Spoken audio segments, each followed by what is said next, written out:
You hear my dog outside? That's crazy. I hope you don't. The funny thing about this, I thought the city put this on. It was just some guy. But anyway, too, I'm coming.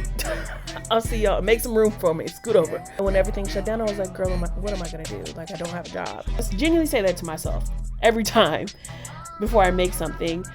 This is going to be the thing that changes my life. Welcome to Black Girl Art Club, where Black women artists are leading the conversation on art, culture, and taste while building sustainable, creative lives. I'm Tyla, and I am an illustrator and muralist based in New Orleans, Louisiana. And this space is something that I've been working to build for a very long time now. And today I want to talk about why I created Black Girl Art Club, my personal journey as an artist, and why I believe that community is the most important thing for creatives right now. But before we dive into all of that, I want to start off with my first segment called Tyla's Taste Test, where I'll let you know everything that's really inspiring me right now, everything that's really like driving my personal creativity, what's popular with the girls right now. And by the girls, I mean me. First up on the list is Cowboy Carter. I have been replaying Cowboy Carter a lot, even though it is March 22nd, 2026. I've been revisiting that album a lot lately. I'm obviously a Beyonce fan, like been a Beyonce fan. I loved Renaissance, but when Cowboy Carter first came out, I really didn't like, it was cool. Like country music was not my thing. There were a couple of songs that really got me going, but I didn't listen to it on repeat the same way that I did Renaissance. And it wasn't until recently I started listening to it while the weather's nice, with my windows down, just driving around while I'm like on my way to work or like running errands, and it really like resonated with me differently. I think the coolest thing about Cowboy Carter is that if you really like listen to the content of the music, everything she was inspired by was very personal to her. And not just her as a person, like her family, like her ancestry. Like you can hear that in the music. And I thought that it was so interesting that she was able to create something that is so specific to her and her life, but still resonated with so many people. Like so many people are still able to relate to it, even though it's something that's really like really niche to her. And I think I have been thinking about doing something similar with my work. My family, I'm from the South as well. Louisiana is very different from Texas. In my family, like we document our lives and our histories very well. We have a lot of pictures of our family members and things like that, and I always wanted to create some type of series, some type of painting series around those pictures. And it's so silly to like say it out loud, but something that definitely stopped me is like I would have these moments when I'd be like, how would other people relate to this? Like how would I be able to get strangers to relate to something that's so personal to me? So I think I'm just going to take a page out of Miss Knowles' book and just do it anyway. The next thing that's been really inspiring me lately are artists that are taking their 2D illustrations and creating 3D art out of them, like turning them into physical products, like collectibles. I'm really into that lately. I also enjoy collecting art just as much as I enjoy making art. So I like to keep tabs on like artists that I really like, that I want to put in my collection, or I want to save up to buy their work. There are a lot of artists who have like a very distinct style, who have been able to translate it into 3D works. And I want to try that with my own style. I have been really committed to a style lately, and I would love to be able to do it in as like many mediums as possible. The last thing that's on my list is a hobby that I have been getting into myself lately, and that is collecting physical media like CDs, DVDs, magazines, etc. I feel like everybody has kind of come to the point with streaming services that we're just like frustrated. And I know people have been collecting things like vinyl for like ever, but I want to be able to own the stuff that I want to watch. Like I am a chronic like sitcom repeater. Every year I rewatch Insecure, Girlfriends, Living Single, what else? Like all of those like classic Black sitcoms, like that are kind of about friend groups or like coming of age. I love rewatching those.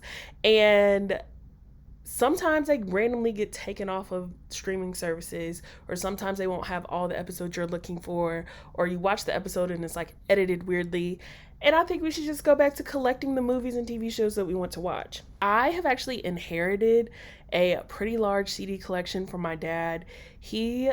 I remember I remember when he first started dating my mom, I used to think it was so cool because he drove like a car that had like the 10 CD changer.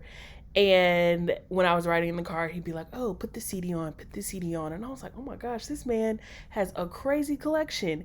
And we don't get to do that anymore. Yes, we have streaming, and I understand the convenience of all of that, but you cannot beat just physically owning the art and media that you like to consume. And I think it's something we really need to get back to, and just have digital there as a backup. But the things that you really love and you care about, and that's like your ride or die top 10, top 20, top 100, I feel like you should own it. I feel like you should own it. And I enjoy the time. I enjoy the time looking for stuff like that. I enjoy like the thrill of collecting it. And I'm really happy to see that this is something that's like coming back into popularity. You hear my dog outside? That's crazy. I hope you don't. Let's get into studio talk, which is going to be the main topic of today's episode. I want to talk about my own personal artist eras. My first memory that I have of making art is when I was spending time with my grandmother. I used to spend a lot of time with her like after school and on weekends and stuff like that while my mom was working. And she didn't have cable, and Wi-Fi wasn't really a thing back then. Okay, I was born in 1995. And so I remember I would read a lot of books. I'd do a lot of like activity books and stuff like that. And I was watching PBS because when I stayed with my grandma, I had a very limited time to watch what I wanted to watch on the TV because at 5 o'clock we were watching the news. So when I came home from school, they would put on like the PBS Kids, and I'd watch the little kids shows. And I had like some computer paper, and I was drawing the characters that I saw on TV, and I was just, I was just drawing them. I was just drawing them while I watched the show. And I remember my grandma came up to me and she was like, "Oh my gosh, that's really good. I'm going to show your mom when she picks you up." And I was like, "Cool." Just kept on drawing them. And when she showed them to my mom, she was like, "You did not draw this." I was like, "Girl, yes, I did." Mind you, I'm like 6, 7. "Girl, yes, I did." She was like, "No, you didn't. Draw it again." And so I draw it again and I showed it to her, and she was like, "Okay, you could really draw." I guess she thought that I traced it. Like, I don't know. She wasn't believing in the vision. She did not know that I had that in me. So once my family realized that like art is what I was into, that's what I received for every holiday since. Every birthday, I would get one of those like art supply kits, had all the different little art supplies in it. I would get like how to draw books, and I loved it. Like, I was super hyped for it. And now looking back on it, I'm really thankful that I come from a family that saw potential in me before I could even register like what that is for myself. Like, they've always really championed me to pursue the arts and creativity. Art has always been plan A for me, and I've very rarely thought about plan B. I didn't really understand like how I can make it a career or how I can make money from it. I just knew that that was my passion and that was my like God-given talent. And thankfully, I was never encouraged to pursue other things. It was kind of always like, "Okay, this is your thing. How can we support you to do it more and be good at it?" So the first time I really took art seriously and I realized like, okay, this is like my career. Like, this is my thing. Like, this is what I'm going to be doing for the rest of my life, was in college. I went to Radford University in Radford, Virginia. I graduated with a degree in studio art with a minor in marketing. And that minor in marketing became really important to me down the line in life. And even in school, I kind of just, when people would ask me like, "Oh, what are you going to do after graduation?" I would kind of automatically say just, "Oh, I'm going to be an art teacher." Because in my mind, that's the only way I've ever seen an artist like working in the real world. Like, yes, I know that it's possible for you to get super famous and sell your art for a lot of money, but I didn't understand what that path looked like. But I knew a lot of people in my life that inspired me personally were art teachers. And I was like, yeah, I'm just going to go down that route. In my time in college, it became really popular for people to decorate their grad caps for graduation. And someone asked me to decorate theirs, and they said they would pay me to do it because they knew I was artsy and I painted. And of course, I was like, sure, I needed some money. Let me see if I can do this. I did it for one person, and he took his graduation photos. And I was like, this is crazy. This looks so good. This is amazing. And from then on, other people would ask me to do theirs, and it kind of became like my own little side hustle for a while. So that's something that I stuck with, and I kind of became known for on campus, was like making these grad caps and anything creative, like people would always ask me to do. So I kind of started to be known for that, and that was fine with me. Like, that was fine. But the more I began to do it and the more orders I got, maybe realized like, oh, okay, like I'm low-key like starting a business. I need to go legit. Like, I decided to get a logo, start posting about it. I made like my intake process really like professional and streamlined it, so I was able to take more orders and handle that. And I started to begin to look at myself as like a business rather than just an artist. So I graduated college in 2019, and then I moved to New Orleans with my family. My mom got a job out here. My family's from Shreveport, which is like 4 or 5 hours away from New Orleans. So when my mom told me she was moving down here, I was like, yeah, girl, me too. I'm coming. I'll see y'all. Make some room for me. Scoot over. I'm coming too.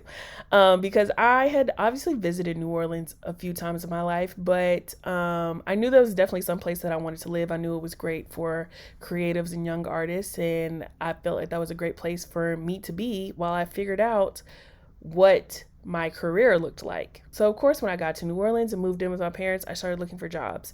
And the only thing that I could really get in my field, I guess, was being a art teacher for an after school program. I got to work with like elementary age students, and they're at the age where they're still like really enthusiastic about stuff like that. So it was really fun to be able to like teach them and I really enjoyed it. But this was right before COVID. And I only got to work there for like a few months before everything got shut down due to COVID. And then I was unemployed. And when everything shut down, I was like, girl, what am I going to do? Like, I don't have a job. And the timing of it kind of worked out perfectly because with COVID shutting everything down and it being the springtime, a lot of people's graduations got canceled. So I got a lot of interest in my grad caps because people still wanted to celebrate. They still wanted to make this moment grand, but they no longer had a ceremony. So people were putting a lot more money into things like photo shoots and parties and things like that. So I was able to kind of leverage what was going on to promote my grad cap services. And I was able to do like more elaborate grad caps, and it became more of like I was creating these little pieces of personalized art for people all over the world. I developed a way to make them where it was like a topper that I could ship out to people and they could put it on their grad caps themselves, and everything just started booming. This is also when I started making content more about this to promote them on TikTok and Twitter. I think it was just TikTok and Twitter at the time. I wasn't really that into Instagram, but I do remember having like a tweet blow up, and I got so many inquiries. Like, I was booked and busy. Like, I was fine. I was really feeling myself at this time. I'm not gonna lie. Like, I really felt like I was that girl, and I was doing it. I was like staying up all night finishing these pieces for people. I also didn't know how to say no. It's really hard for me to say no to anything that somebody's saying that they want to pay me to do. But at that time, I was like, time management didn't exist to me. I had all the time in the world because I was unemployed. So I was saying yes to everyone and pulling all-nighters to finish everybody's stuff and get it to them in time. And I was really wearing myself thin. And I didn't really realize it because I was just having so much fun because I was creating art and getting paid for it. At the same time, I also wanted to take advantage of where I lived. And so I was trying to reach out to like the artist community around me. I was trying to figure out how I could get myself involved in this art scene here. So I was also looking for opportunities that I could like paint murals or work on other projects with people. And I came across this project called the Plywood Art Project. The funny thing about this, I thought the city put this on. It was just some guy. But anyway, and they were commissioning artists to paint the plywoods that were put outside of businesses to kind of brighten up the area. New Orleans is very hospitality based. Tourism is a big thing here. And so the city just completely closing down for 2 weeks really affected a lot. Like the French Quarter was empty. Like it was empty. So I was able to go out there and paint 2 murals, and I really enjoyed that time because I feel like it was a great way for me to experience the city in a way that I'll probably never be able to experience again. Like nobody really bothered me because there was nobody out there. And I was able to learn a lot about the mural painting process. I had complete like creative control about what I was painting to, and I got paid. And I got paid to do it. So it was a win-win. I also documented the whole process of me making it on TikTok, Instagram, Twitter.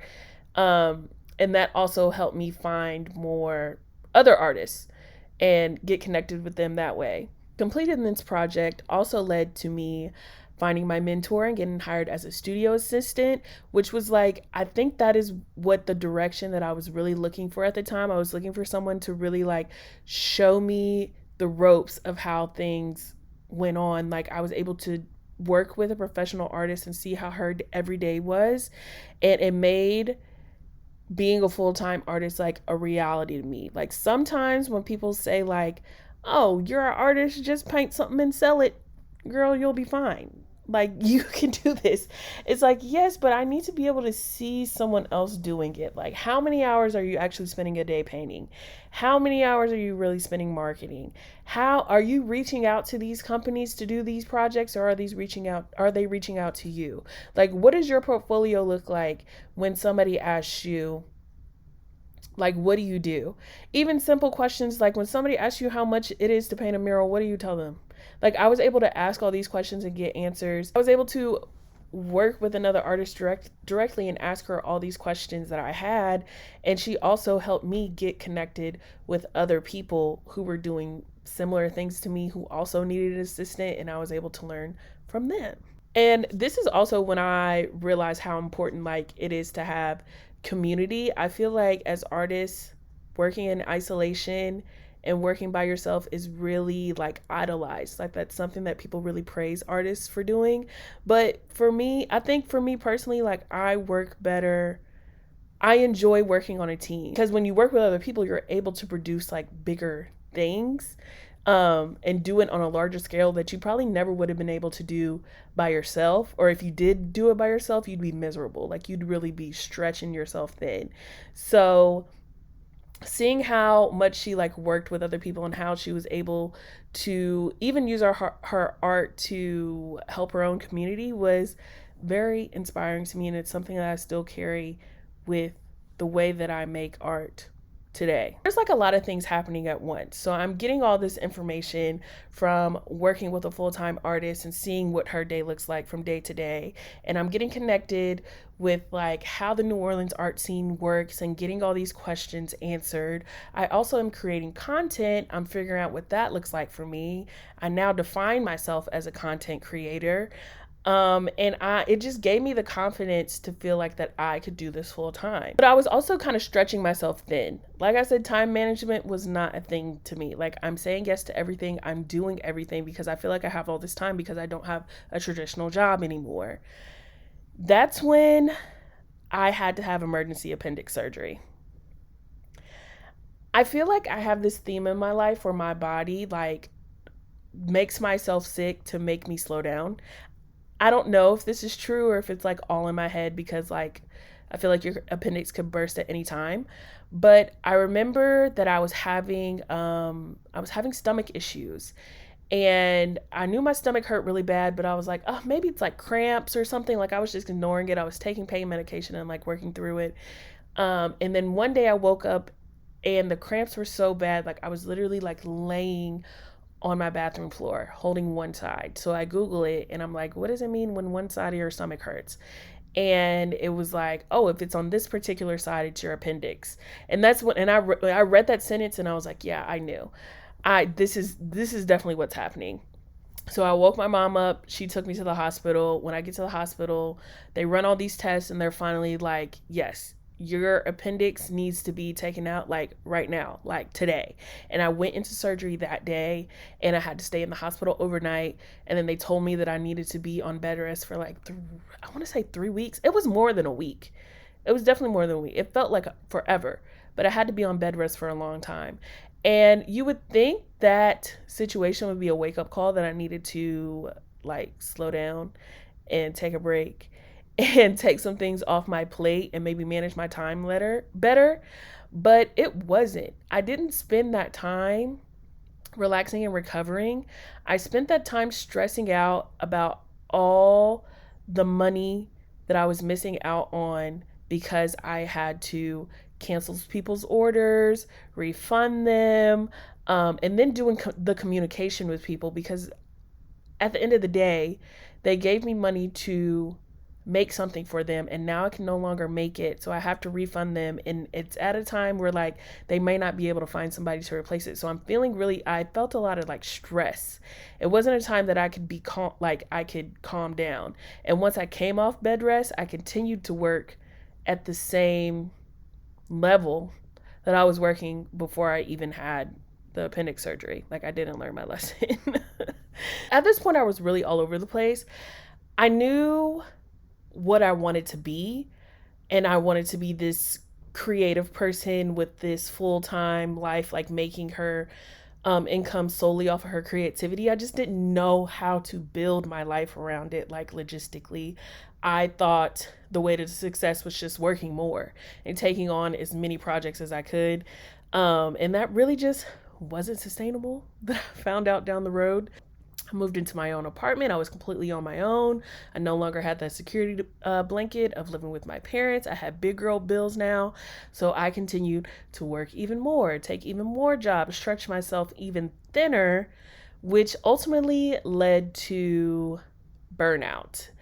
And I normally don't like the term burnout, but it's really the only way I can describe it, because I was not making any art for myself at this time.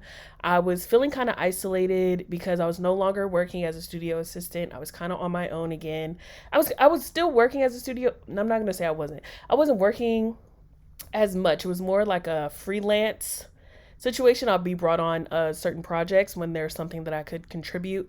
But for the most part, I was pretty much on my own, doing my own thing, getting my own jobs, and just trying to balance everything. And since I didn't have a clear path of where I was going with my art, I was just saying yes to everything that came my way. I didn't define what success was to me, so I was always chasing like a feeling. And I never was able to kind of enjoy the projects that I got, like when they ended. Like as soon as I would do a collaboration, or as soon as I would complete something, I would immediately just go to, okay, what's the next thing? I had to figure out where my next job was coming from. So I just never was really able to celebrate my wins like as they were happening. So ultimately, what led to my burnout was just my need to have a consistent income. I had a lot of ups and downs during this time. I saved up a decent amount of money before I moved out, but it was hard to maintain because I would have really good months and then I would have really bad months. And even though I was spending time with my friends, I was going out, but I wasn't like traveling. I was able to save, but I had this thing in my back of my mind that was like, it was not enough. You got to keep going. You got to keep going. And I started to feel really isolated. And I was just really spending a lot of my time alone. So because I also took on this role as content creator, I'm consuming a lot more content. And I also started constantly comparing myself to others. And since I'm in this weird place where like I don't really have a direction, I'm saying yes to everything. I'm just kind of like, it's kind of flailing. Like I really was flailing. So I'm like burning out, but I'm also still working through it because I have to pay bills. I started to get I was starting to get really unhappy. And the fact that I'm also trying to be this content creator and post about my life as an artist, it really added to the mental part of it, because comparing yourself is never a good thing to do because everybody is always in a different, place in their life. I was in that apartment going through it. I was able to maintain that lifestyle for about a year and a half before I had a series of like 3 or 4 bad months. And I was like, my savings are dwindling, man. I'm at the point where I have to get a full-time job. I can no longer maintain this. And I was really sad about it because that means I would have to let go of this full-time artist badge that I was like holding on to for so long. And it felt like I was kind of losing a part of my identity. Like pursuing this stability is like selling out or something, or I was like betraying myself for doing this. So I was really going back and forth for a while about it. But I had a conversation with my mom, and it was kind of like, if this is what you have to do to get a job, to support your everyday expenses, so that then you have the mental clarity and you're established enough to pursue your art afterwards, like that's what you have to do. Like you're an adult, you have to do what you don't want to do now so you can do what you want to do later. And I ultimately decided that I needed to move back home, which ended up being a good move for me. This is where I am now. I've been living with my parents for like about a year and a half now. And I think it was good for me at the time. I started helping out my family more. My dad was experiencing health issues, so being able to spend more time with him and helping out every day, I think was very good for my mental health. But I definitely stopped creating like almost completely. Like I was not painting for myself. I was really just going to work every day and just going through the motions of the everyday. I was still doing creative projects here and there, but I really didn't have time to make art for myself, and I feel like this is when my creative block like happened. And creative block and burnout are two different things, but I think I was experiencing them simultaneously. And during this time where I wasn't really creating at all, or if I did, it was like kind of one-offs that I would just participate in because somebody asked me to.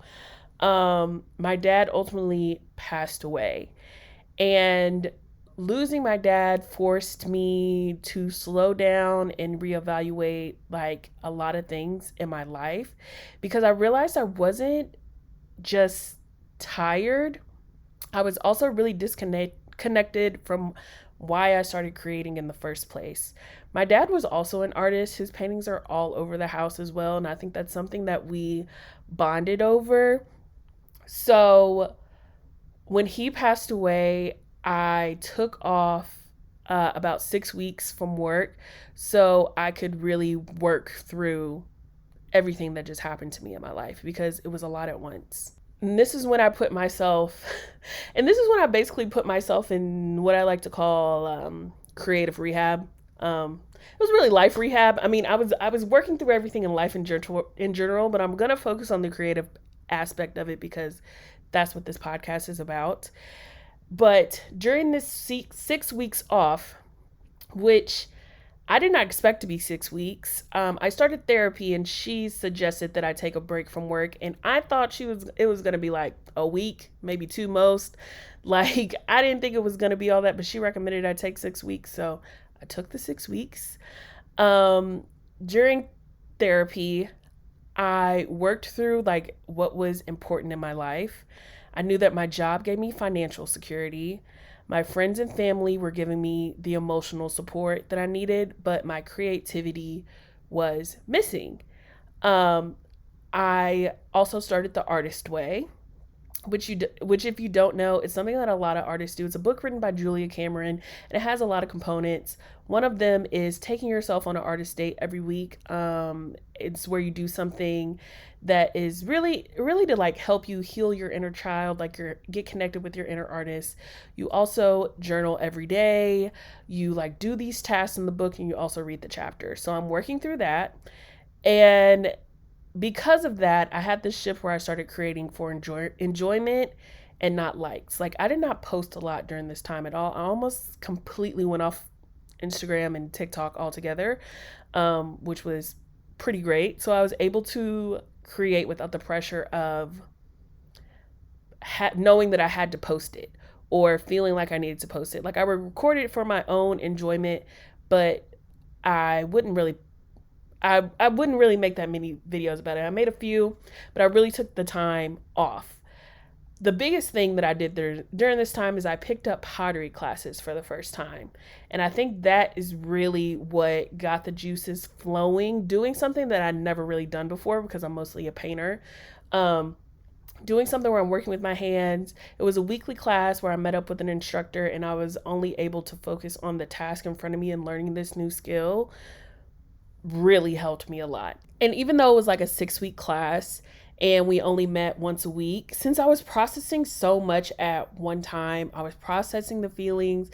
Um, I was going through the process of grieving. I'm processing what my life is going to look like from now on. I'm like reevaluating things. My life feels like it's upside down. It was like the only little piece of control that I had was taking this pottery class every week and focusing on how to throw a great bowl or a plate. And those plates and bowls that I created, we still use in the house every day. So I really recommend, if you're going through a time like this where you just feel like burnt out, you have this creative block, like sign yourself up for some type of class, whether it's live drawing, like look it up in your area and see what's going on. Thankfully, I live in New Orleans where it is very art centered. New Orleans really champions artists. So there's a lot of opportunities for me to take things like this, but start with like your local art museum, see if they have, even if it's just like a gallery talk and you just go to a museum and hear other artists talk.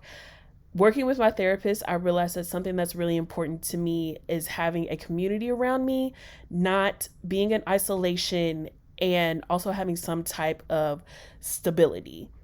Knowing this about myself, during this creative rehabilitation, I am prioritizing time with my family and friends. I started taking my health seriously. I would spend so much time in the gym because taking that 6 weeks off of work was the first time I ever took a break like that. Even when I was working for myself and I controlled my own schedule, like that was something I would never do. Like maybe I'd take like a day or two, but I never took an extended break like that where I didn't really have any responsibilities. Thankfully, I had, through work, I still had income because I was taking short-term disability. I also got more involved with my creative community. I love going to other people's gallery openings and just spending time with other creative people. And that really like grounded me. I really put a lot of work in on those 6 weeks because I didn't want to just rest. Like I had to recover. It wasn't about just taking the time to rest. Like it was way more than just being tired or being sad. Like I had to figure out what I wanted out of life. And during this time is when I came up with the idea for Black Girl Art Club. And it's not unique to me. A lot of people feel like this, but I feel like ideas are given to you by God or the universe or whatever you believe in because they want to be manifested in the real world. And if you do not take that idea and bring it to life, God will give it to someone else. Michael Jackson used to say this about Prince. He used to say that he would get an idea for a song, and if he felt like if he didn't record it, God was going to give this idea to Prince. And I was like, oh my God, that's so true, because sometimes I would get ideas and sit on them because I didn't have the creative confidence to really go for it. And I'd be scrolling on my Instagram and I see somebody executed the idea that I had in myself. So this creative rehabilitation is all about like building my confidence back up to really go for it. I had this idea for Black Girl Art Club. I know this is a space that I need, that I want to see realized in the real world, but I was so scared. I was so scared to do it and take that leap because I was afraid of being vulnerable. And I really just needed to get out of my own way, release that self-doubt. And it's something that I'm still working on till this day. Like even taking the time to record this episode, I've actually already recorded it once before and I deleted it and I decided to record it again because I'm not abandoning this idea. I can't. It was given to me to bring into the real world and it is my responsibility to fulfill it. So I put in the work so I could get back to the confidence that I had when I was younger, when I just knew that art was my thing and I'm going for it. I don't know what the future looks like, but I know that I don't know what the steps are to get there, but I know the end goal will be me doing this forever. This is my thing and I'm taking ownership of it. And it's something that it's always been in me, but I let all of this outside stuff that was going on in my life kind of affect how I saw my future. But at the end of the day, I know that I'm born to create. And I know a lot of people say that, but I genuinely believe that, because whenever I make something, whether it's like a painting, a TikTok video, it doesn't matter what it is. Before I post it, I genuinely say to myself, this is going to be the thing that changes my life. You know, I listen to a lot of podcasts and interviews from artists and like content creators I admire. And I feel like every time they talk about their journey, they get to a point where they say something along the lines of, yeah, I posted that video and my life was changed forever.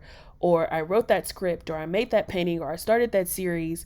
And I always wonder, like, what is going to be that moment for me? Like, I've been making art my whole life, and I just wonder, like, what is going to be that thing that I'm like, I created this and like my life changed. I genuinely say that to myself every time before I make something. This is going to be the thing that changes my life. And not just because I have this unshakable confidence in myself, but because that I know that one day I'm going to be right. Because Black Girl Art Club is not just a podcast. I want it to be a space for Black women artists to feel seen, inspired, and supportive while building their own creative lives on their own terms. You know, there's this saying that if you want to go fast, go alone. If you want to go far, go together. So I'm going to leave you with this journal prompt. I'm going to be journaling this tomorrow. If you'd like to do your own prompt, I'm inviting you to do the same. The prompt is, what would your creative life look like if you stopped trying to do it alone? So thank you so much for tuning in to the first episode of Black Girl Art Club. If this episode resonated with you, please take a screenshot, share it on your story, tag me so I can welcome you into the club. Thanks for spending time with me today. Remember to protect your creativity at all costs, trust your tastes, and I'll see you next week. Bye. Okay, I'm done.